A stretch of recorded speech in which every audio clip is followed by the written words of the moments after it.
నమస్తే అన్న. నమస్తే అండి. నా పేరన్న. జయరాజు, మాది పోలవెన్ విలేజ్ అండి. ఎలా ఉందన్న జగన్ వచ్చాక? జగన్ వచ్చినాక సంక్షేమ పథకాలు మైనార్టీలకి అందరికి ఆన్లైన్ చేయటం వల్ల ఏ విధమైన ఇది జరగకుండా అందరికి అందుతున్నాయండి.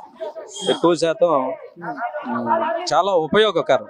ఎందుకంటే నేను కూడా డిగ్రీ దాకా చదువుకున్నాను. 83 కాడి నుంచి నాకు దగ్గర 45 సంవత్సరాల వరకు ఎంప్లాయీస్ రిక్రూట్మెంట్ అనేది లేదు. నేను లైలో కాలేజీలో చదివా, టెలిఫోన్ డిపార్ట్మెంట్లో చేశాను.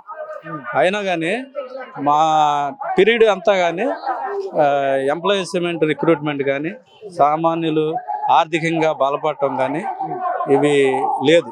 జగన్ వచ్చినాక ఆన్లైన్ చేయటం వల్ల ఎక్కడా కూడా తప్పు జరగకుండా ఎవరికి వారికే అందరికీ సక్రమంగా అందుతున్నాయి. ఉపయోగకరం కూడా స్కూల్స్ కానీ అట్లాగే ఎడ్యుకేషన్ కానీ మరి ఫీజు ఈ విద్యా దీవెన కానీ ఇవన్నీ సామాన్యులకి చాలా చాలా ఉపయోగకరం. ఇది అనుభవపూర్వకంగా చెప్తున్నాను. మరి ఎన్నికల సమయం దగ్గర పడుతుంది కదా, రానున్న ఎన్నికల్లో ఎలా ఉండబోతుంది అంటారు? లేదండి, డెఫినెట్గా ఇన్ని ఫలాలు అందుకున్నందుకు ప్రతిఫలంగా 100కి 90% ఓట్లు జగన్ గారికి వేస్తారు. మైనారిటీస్ కి అన్యాయం జరుగుతుంది వైఎస్ఆర్సీపీ ప్రభుత్వం అనేసి మాట్లాడుతున్నారు కదా టీడీపీ వాళ్ళు. లేదండి, మైనారిటీకి అట్లాంటి అన్యాయం లేదు.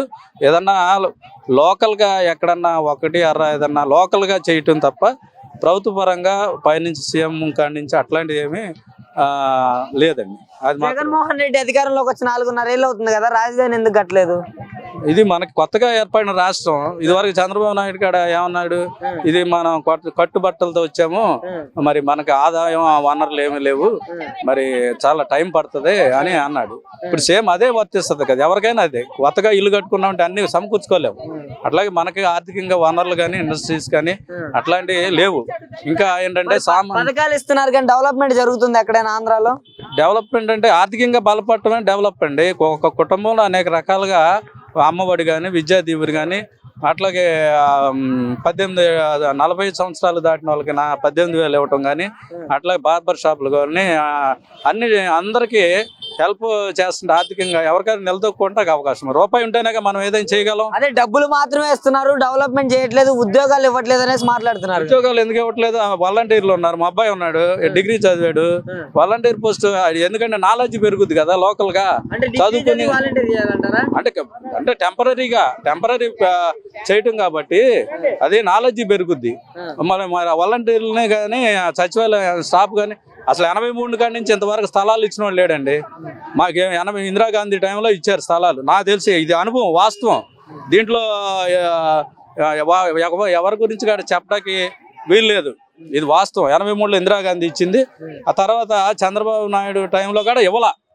మళ్ళీ ఇప్పుడే జగనం ఈ ఇంత రేట్లో ఒక సెంటు 3 లక్షలు 4 లక్షలు ఉన్న స్థలంలో సెంటున్నర ఇవ్వటం అంటే ఆషామాష వ్యవహారం కాదు. సామాన్యులు కూడా సెంటు భూమి కొనలేనటువంటి పరిస్థితి ఇప్పుడు. 2024 ఎన్నికల్లో జగన్ వదిలిపెట్టం, మేము అధికారంలోకి వచ్చిన తర్వాత జగన్ చెప్పకూడే గత నారా లోకేష్ అంటున్నాడు కదా. ఆయనకి అలాగంటారులేండి. ఇప్పుడు రాజకీయంలో ఉన్నాక మాట్లాడటం సహజం. ఎందుకంటే అనుభవించిన వాళ్ళు, లబ్ధి పొందిన వాళ్ళు వాళ్ళకు తెలుసు గవర్నమెంట్ ఎంతవరకు చేసింది, మనం ఏం చేయాలి, ఇప్పుడు ఎంతవరకు ఉపయోగపడుతున్నాయి, ఆర్థికంగా ఎంతవరకు నిలదొక్కున్నాము, మన పిల్లల భవిష్యత్తు ఎలా ఉంది, గవర్నమెంట్ స్కూల్స్ ఎలా ఉన్నాయి, కాలేజీలో ఫీజులు కట్టుకోలేని స్థితిలో ఉన్న వాళ్ళు మరి 20,000 30,000 ఫీజు 18,000 15,000 వాడు వేస్తున్నాడంటే ఈ రోజున, లేకపోతే మేము చాలా రిస్క్ పడి అప్పులు చేసి కట్టాల్సి వచ్చేది ఫీజులు. అతను ఇస్తున్నాడు కాబట్టి మాకు ఎంత ఊరట. అది మాత్రం 100% డౌటే లేదు దాంట్లో.